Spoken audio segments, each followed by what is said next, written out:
ये हमारी मोबाइल की स्क्रीन है और इस पे आप ये थंबनेल देख रहे हैं। इस थंबनेल को देखकर आपको एक स्टोरी बिल्ड होता हुआ दिखाई दे रहा है। आप कोई सा भी चीज़ डिज़ाइन करें, प्लीज़ उसे श्योर कर लें कि उसमें से कोई स्टोरी बिल्ड हो रहा है या नहीं।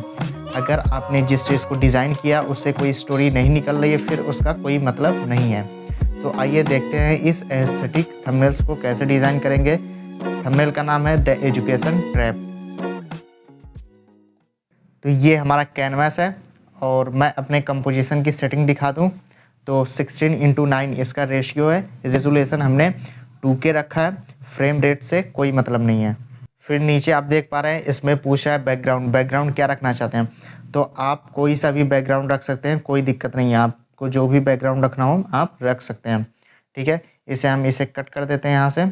और ये हमारा कुछ इस तरीके का होगा कैनवास। कैनवास पे सबसे पहले अपने कैनवास पे एक बैकग्राउंड लगाते हैं जो आपको दिखाई देगा। इसमें हमने ग्रेडियंट कलर को फिल किया है क्योंकि ये एक रेक्टेंगल ही है। ठीक है, और इसमें हमने कलर्स में जाएंगे तो हमने 2 कलर्स को फिल किया।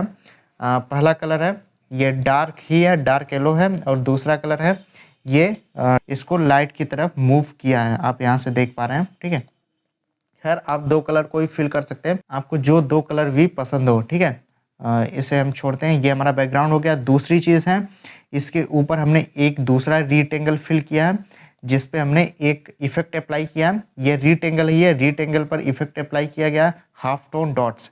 हाफ टोन डॉट्स से आप देख पाएंगे यहाँ पर छोटे छोटे डॉट्स आपको दिखाई दे रहे होंगे।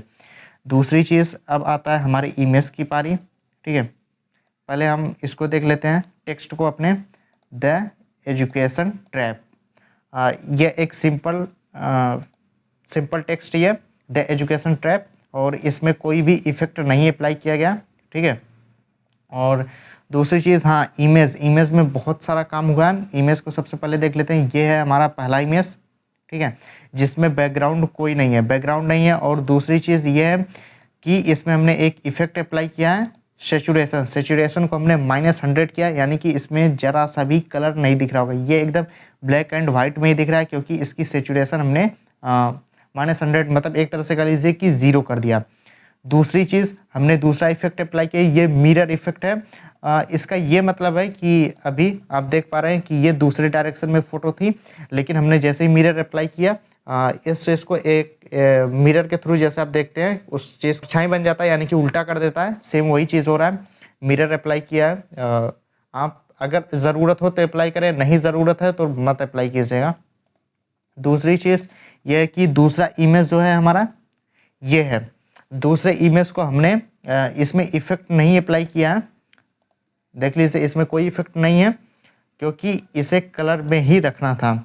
ये एक ग्रुप लेयर है। ग्रुप को पहले हम अनग्रुप करते हैं, फिर आपको सारी चीज़ें दिख जाएंगी। जैसे ही अनग्रुप करेंगे यहाँ पर आपको एक शेप दिख रहा है। इस शेप को आप चाहें तो क्रिएट कर सकते हैं वेक्टर की मदद से। अगर आप मेरी सारी वीडियोस देख रहे होंगे तो पिछली वीडियोस में हमने बताया था कि वेक्टर की मदद से कैसे ड्रॉ करते हैं। फिर भी अगर एक मोटा मैं आपको बता दूं तो प्लस के आइकन पे क्लिक करेंगे। क्लिक करने के बाद यहाँ पर आपको मिलेगा वेक्टर ड्राइंग, इस पर क्लिक करेंगे और अपने वेक्टर को आप ड्रॉ करना शुरू कर देंगे। जहाँ से भी आपको स्टार्ट करना है वहाँ पर रख कर डबल क्लिक आप करेंगे। फिर उसके बाद जैसे जैसे आपको आगे बढ़ना है वैसे वैसे आपको डबल क्लिक करना होगा और आपका वेक्टर ड्राइंग स्टार्ट हो जाएगा। आप वेक्टर को जब ड्रॉ कर लें तो आप अपने पाथ को क्लोज कर लिया करें प्लीज़। अगर क्लोज नहीं करेंगे तो फिर उसमें कलर पूरी तरह से फिल नहीं होगा। ठीक है, इस तरह से हमारा ये वेक्टर ड्रॉ हो चुका है। आप अपने हिसाब से वेक्टर को ड्रॉ कर सकते हैं। यह एक शेप है। फिर हमने इस शेप में एक इफेक्ट अप्लाई किया है जिसका नाम है टर्बुलेंट डिस्प्लेस। इसमें हमने कुछ नहीं किया, बस टर्बुलेंस डिस्प्लेस ही अप्लाई कर दिया है। इसकी सेटिंग स्टैंडर्ड ही है, कुछ भी छेड़छाड़ नहीं करना। बस आपको प्लस के आइकन पे क्लिक करना है, ऐड इफेक्ट, और यहाँ से आपको सर्च कर देना है। चूँकि मैंने सर्च किया है डिस्प्लेस और ये यहाँ पर आकर दिख रहा है, इस पर क्लिक करेंगे जैसे ही ये डायरेक्ट इफेक्ट अप्लाई हो जाएगा बिना कुछ छेड़छाड़ किए। मुझे इसकी ज़रूरत नहीं है तो मैं इसे रिमूव कर देता हूँ। यहाँ से ये अंडू हो गया।